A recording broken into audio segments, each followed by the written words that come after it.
tower in the upright could mean trouble on this full moon.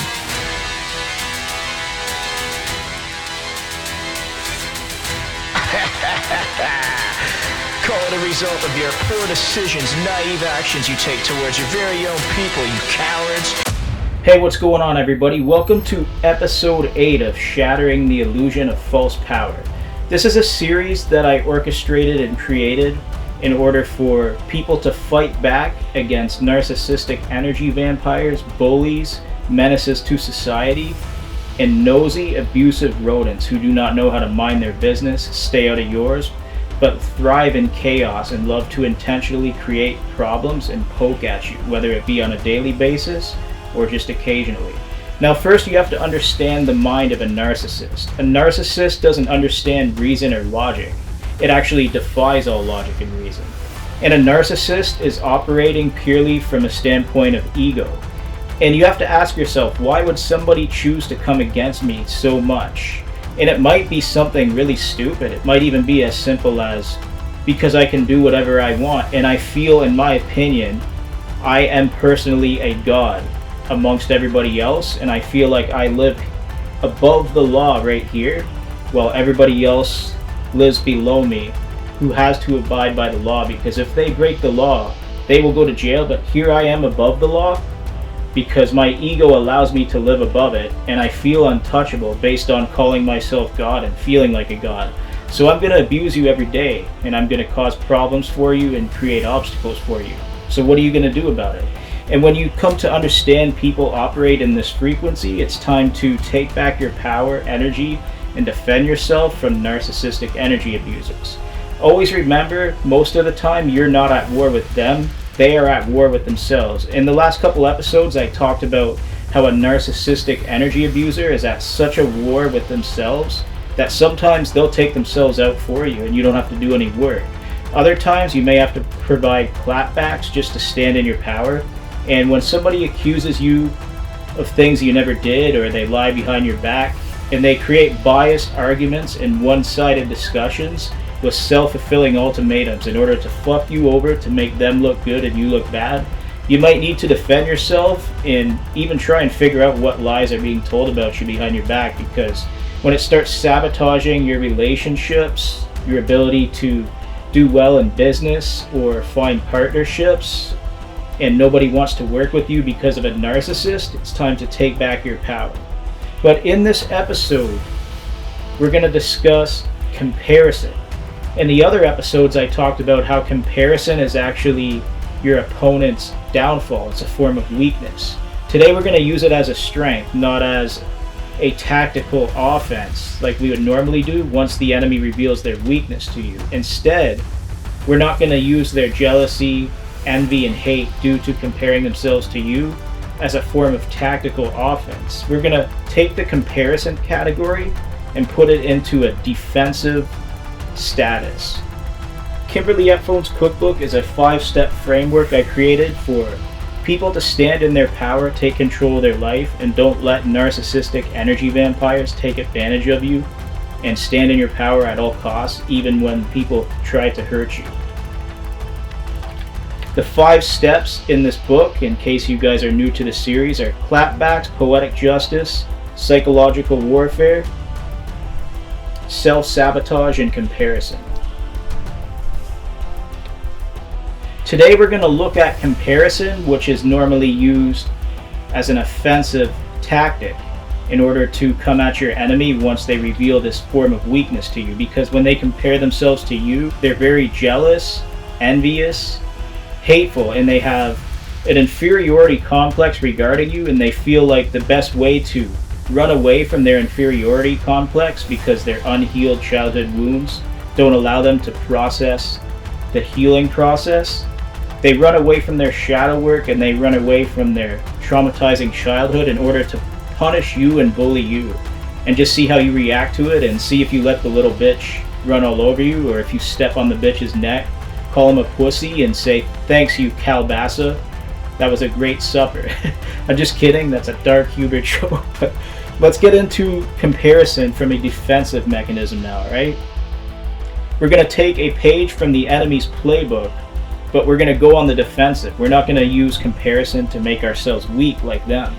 So let me just start out regarding comparison by saying usually when your enemy tries to compete and compare, it results in their own sabotage because they compare themselves to you and they develop this sort of competitive nature because they wish to mimic and copy you or try to one-up you in some sort of way.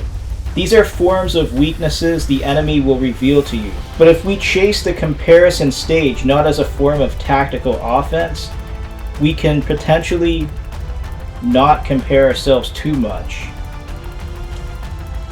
but do it when we have to and when it stacks up to our advantage. Today we're going to take a step right out of the enemy's vulnerability playbook. This is not on the offensive. If anything, it's a defense mechanism used as a form of leverage. And no thank you, honey, I do not want a lap dance.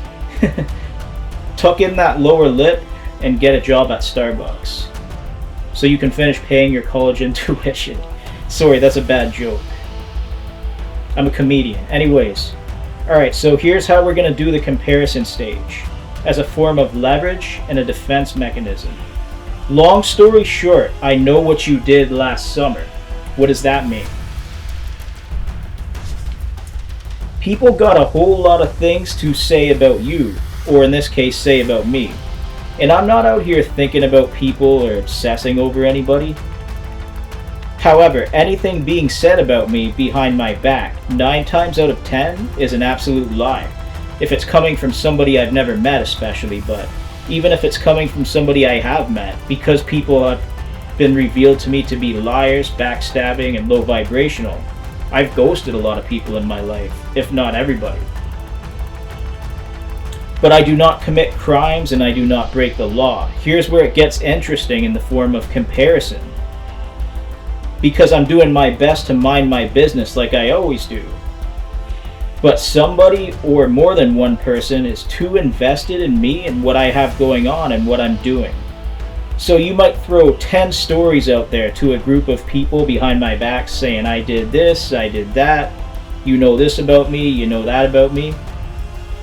And if you go as far as to accuse me of committing a crime, being sketchy or doing somebody dirty, I wasn't there to witness the conversation and I don't even know what's being said behind my back. But 9 times out of 10 it would be a lie. You might hear the 10th story being, I never knew this guy, but one time he held the door open for me. That's probably about the only thing that's true. But okay, imagine this. Somebody conveying a series of lies about you to another person or entire group. And all of these little stories and false narratives are lies because you're an innocent person being accused of things you've never even done.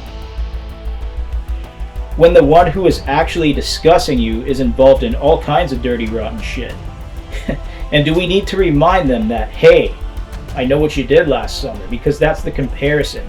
But notice how it stacks up to somebody who doesn't break laws and abides by the law in comparison to a dirty person or a dirty group who does break the law. And they're constantly casting out judgments. They want to take their problems out on somebody else. They're looking to blame you. They're looking to scapegoat you. Shut up, bitch. They're looking to blame you. They're looking to scapegoat you. So what are you going to do about it? Are you going to accept blame and go down for somebody else's problems? I know I would never do that. So you have one or multiple people involved in all kinds of dirty shit. And they're all up in your personal business. You're a person who abides by the law. They got all kinds of dirt on them, but they're all involved in your personal business. So if I was that person or group and I knew an innocent person wasn't doing anything to me, they were minding their business, they weren't thinking about me, but I was obsessing over them and getting people who follow me to do the same, I would say it's time for us to get a new hobby. What about you? Let me know if you come from a different perspective or not, but I would say we need to leave this person alone because they aren't doing anything wrong, but we have a dirty history of questionable shit. And we needed a little reminder that without any Snapchat filters, we could get into a whole lot of trouble. Ooh, somebody cue the dance music for that, right? Mr. Weatherman? So in this case, I'm using the comparison tactic, stacking up to a history of myself having a clean record who does not break the law, in comparison to somebody or a group of people who do break the law. And I'm not the one who has things to hide. You or multiple people may have a whole lot of things to hide, depending on who's listening. And when it comes to people conducting themselves in dirty dealings that I don't care to be caught up in or care to get involved with, I'm not going to go out of my way to discuss it. I'm not going to discuss your history of dirty dealings, corruption, and dirty little cover-ups, because that's not me, that's just you. I don't live that life, I'm not about that life. And aren't we fortunate in life that somebody such as myself sees through many lies, dirty little secrets, and cover-ups, but does not hold a title or position to take down people and expose people and bring justice where justice is needed, because that's not my job and I do not take a salary to do that. Other people do, and it's not me. Don't expect me to put my name into it and get caught up in it.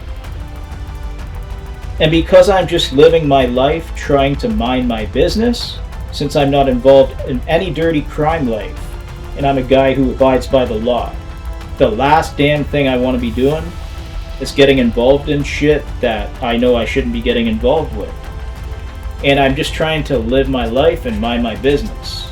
Yet sometimes in life somebody comes across you and the ego is not able to process personal boundaries, accountability, and coming to conflict resolution. Sometimes the ego does not allow conflict resolution at all, just due to the ego being fed and the ego not being worked on. But my interpretation of that is, it's not really my problem what other people do or the problems that they have.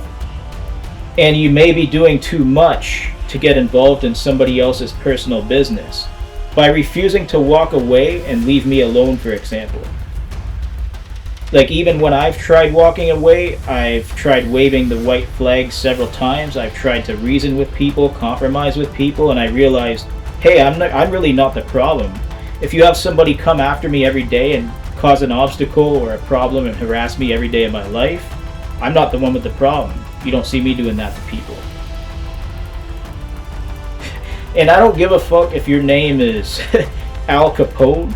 It's not my job to bring down guys like Al Capone. I'm just trying to live my life. Like, if somebody with the authority to bring down Al Capone wants to bring down Al Capone, it's none of my business, and I'm not going to sacrifice myself or put my ass at risk any more than it already is.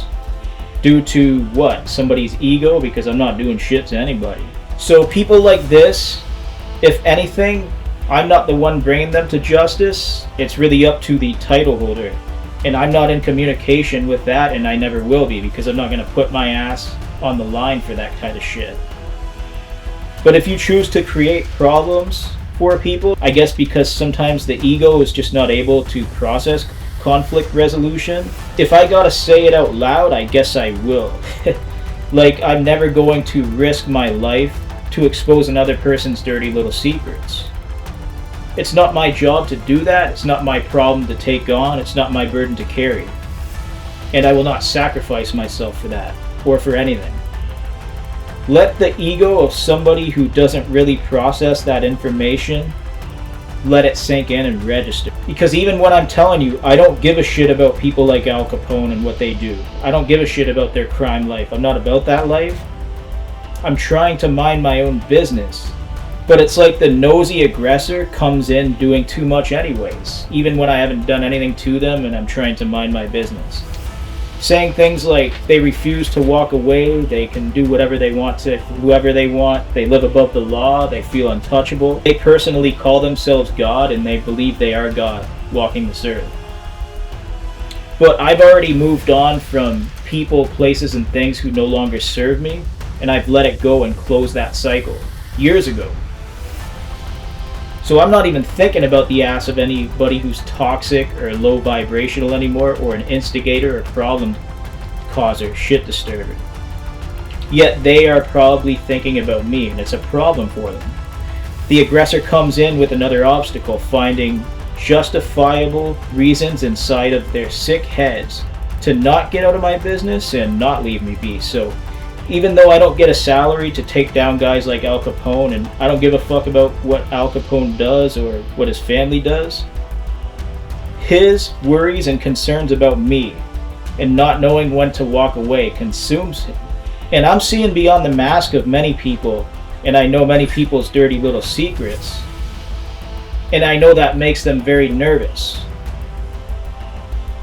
Yet I'm still not on salary to take down guys like Al Capone, and I wouldn't want to accept that job because it's too risky and it's not worth it. But Al Capone still gives a fuck about me, even when I assure Al Capone I'm not going to sacrifice myself to take down Al Capone. I don't get paid to do that. I don't get paid to expose people's dirty secrets. And I don't want to be involved with Al Capone. So do you see how this comparison stacks up?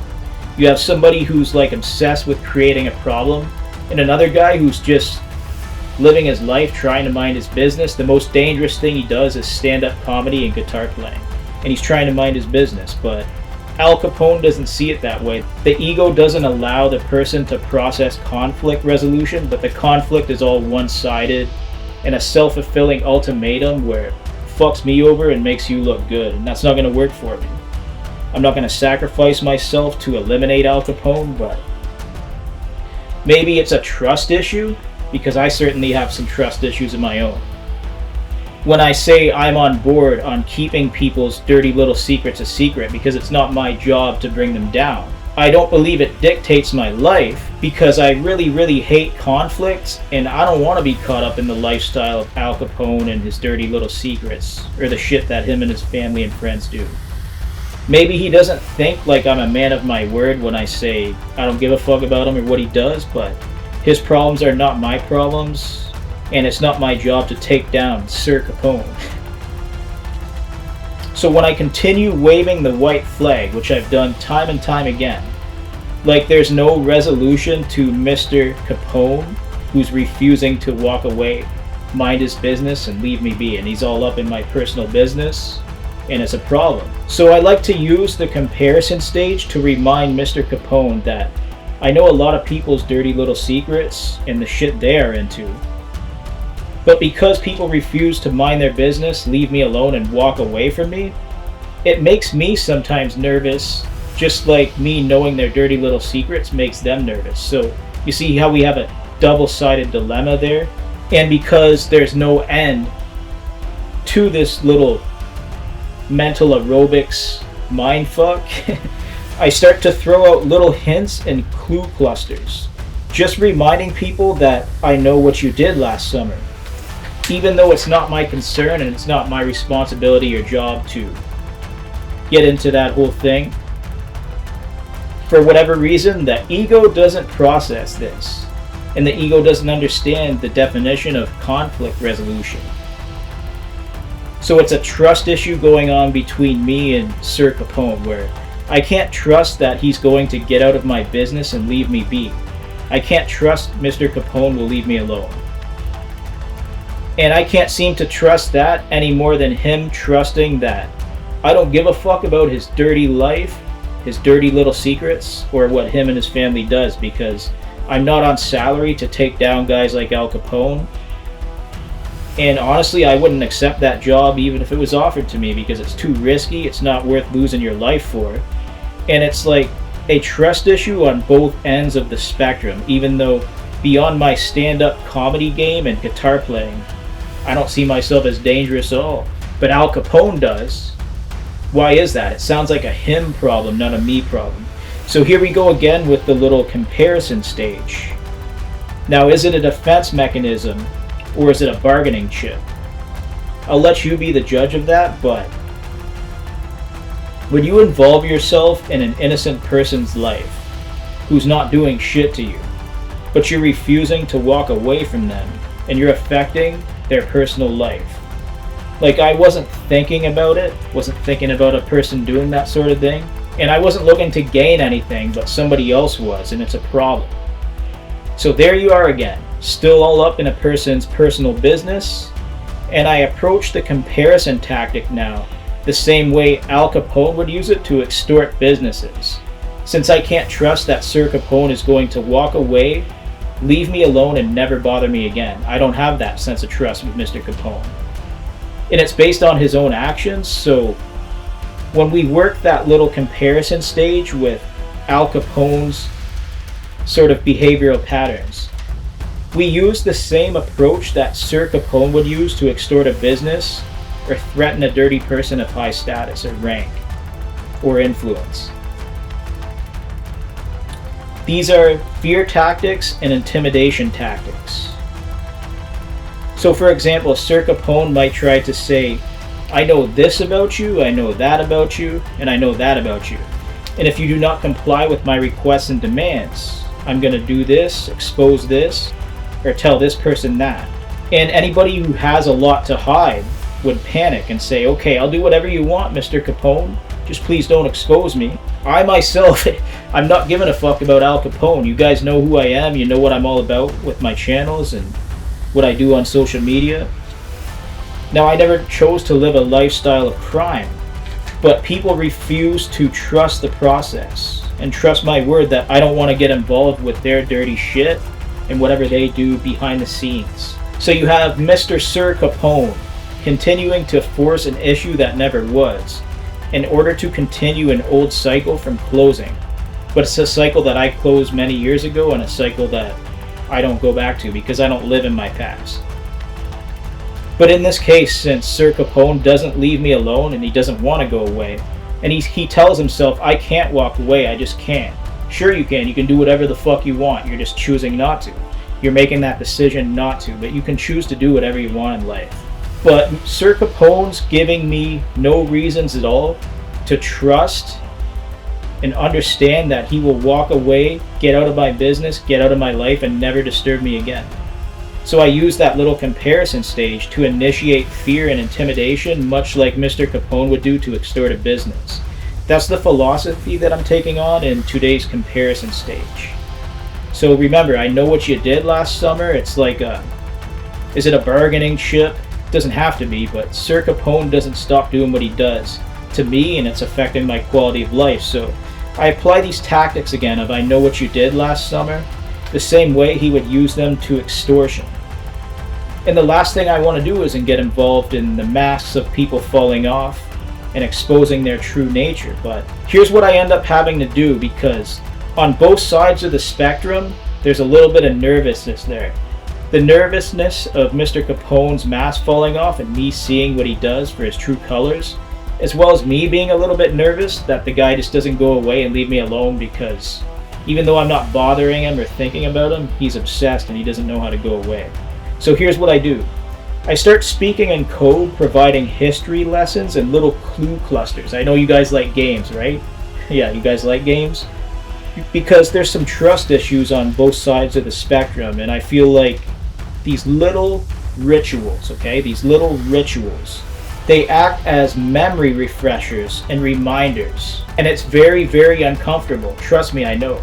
Nobody knows what it feels like to be uncomfortable more than a man like myself. The comparison tactic is quite interesting in this case because I believe conflict resolution reaches a pivotal stage when both sides of the spectrum come to a mutual understanding, agreement, and trust. We develop a bond based on these things.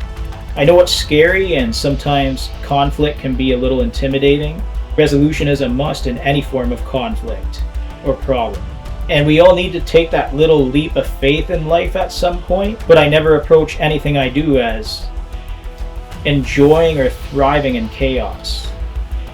I'm the type of guy who always wants to solve conflict and put an ending to conflict. That was why I created this series, and I'm glad to be of service for whoever wishes to process this information and applies it as useful to their own lives. I feel blessed to serve everybody, and until next time, stay based. It's Kimmy Baby signing out. I'll see you on episode 9. Rock on.